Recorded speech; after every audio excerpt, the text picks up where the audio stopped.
I'm 34 now, but a part of me still feels stuck at 20, the age I was when I lost my best friend. We had known each other since we were 7.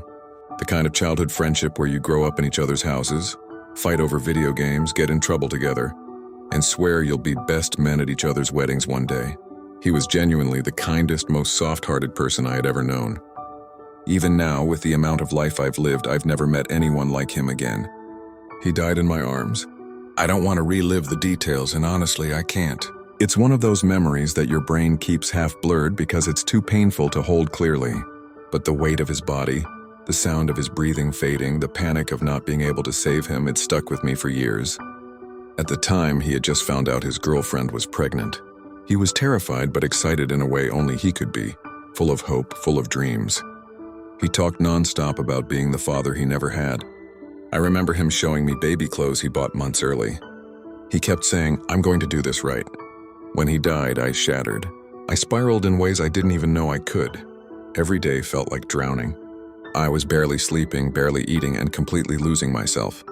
I kept thinking, why him, why not me? His girlfriend gave birth a few months after. I wanted to be there for her, I really did. But I was a mess, emotionally, financially, mentally. I couldn't even help myself. And she was struggling too in ways I never saw coming. 2 years after her son was born and she took her own life. When I heard, it broke something in me all over again. I had another spiral, darker than the first. There was a point where I wondered if the universe was trying to erase everyone connected to him. Their son, with no grandparents capable of taking him and no extended family willing, was placed into foster care. That was the last real piece of information I had about him. I moved to a different state, cut ties with my hometown, and tried to survive. Slowly, painfully, I rebuilt myself. I met my wife. We had 2 beautiful girls. I built a life that felt stable and quiet and safe. And I never went back. Not to the town, not to the memories, not even to the grave. Then a few weeks ago, I got an email that knocked the wind out of me. It was from my best friend's son, now 14.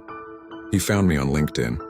The email was long, thoughtful, emotional in a way that made me feel like I was reading a letter from the past. He told me that his grandmother on his father's side had recently passed away, and he was given a box she had kept for him.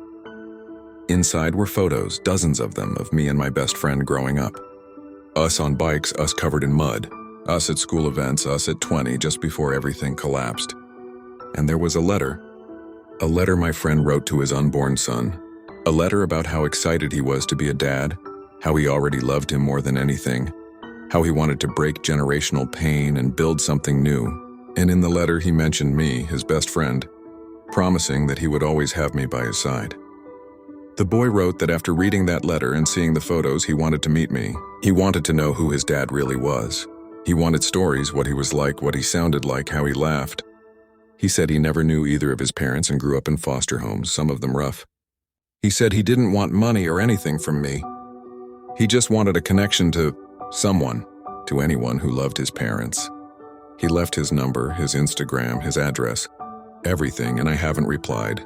Not because I don't care, but because I do too much. I looked at his Instagram and it was like staring directly into the face of my dead best friend.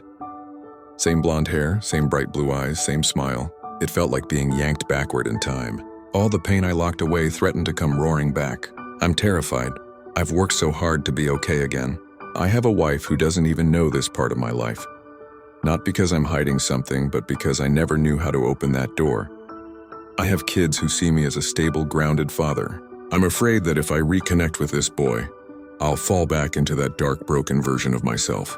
But there's another part of me, a louder part at night, that wants to drive back to my hometown tomorrow, knock on that boy's door, hug him, and tell him every single thing I remember.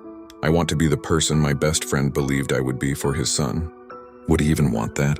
I don't know. Would I break again? I don't know that either. All I know is that a 14-year-old kid who has lost everyone just reached out to me, the last living connection to his father, and I'm paralyzed, torn between protecting my present and honoring my past. And I don't know what to do.